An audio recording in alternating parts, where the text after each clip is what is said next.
کلمه معاد اگر مصدر میمی در نظر گرفته بشه به اصطلاح یک معنایی داره، مصدر میمی در نظر گرفته نشه معنایی داره.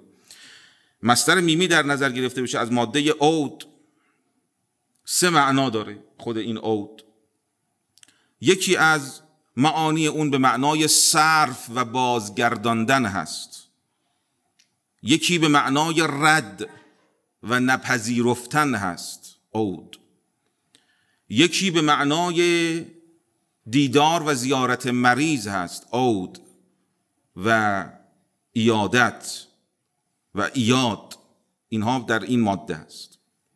اما اگر که مصدر میمی در نظر نگیریم 6 معنا داره طبق معیار اللغه و برخی دیگر از منابع.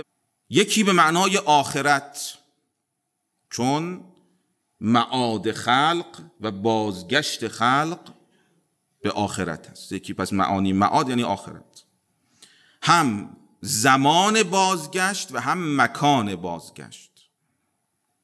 وقتی که معاد گفته میشه یعنی زمانی است یوم الاخره هست و یک مکانی هست و محلی هست، هر دو.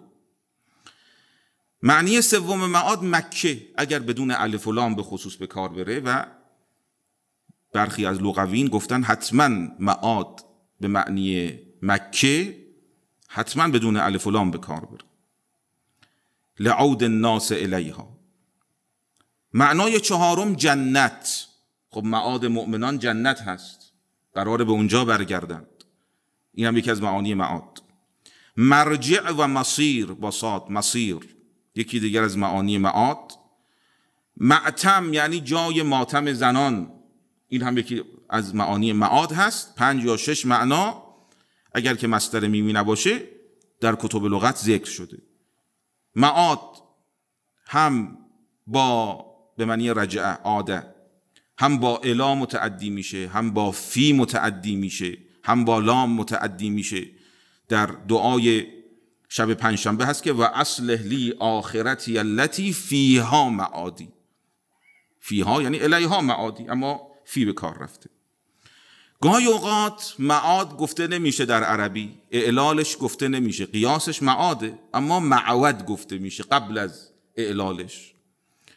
امیرالمؤمنین صلوات الله علیه شخصی اومد ازشون سوال کرد که شما و گروه شما، قوم شما خیلی جریانتون عجیبه، شما چه جایگاه عظیم و ویژه‌ای دارید، اقوام شما، قوم شما اومدن جای شما رو گرفتن. اون موقعیت ظاهری امیرالمؤمنین صلوات الله علیه.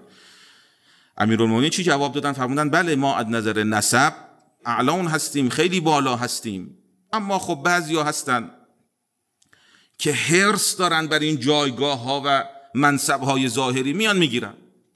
بعضیا نه، اینها بی‌نیازند و سخی هستند، از این مسائل پیگیریش نمی‌کنن. خودش رو میفرمود امیرالمؤمنین صلوات الله علیه.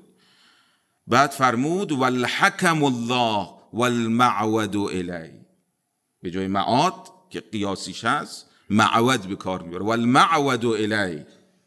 خب این هم یکی از تعبیراتی که به کار رفته، همون معاد به صورت معود قبل از خب اعلالش استعمال شده در زبان عرب.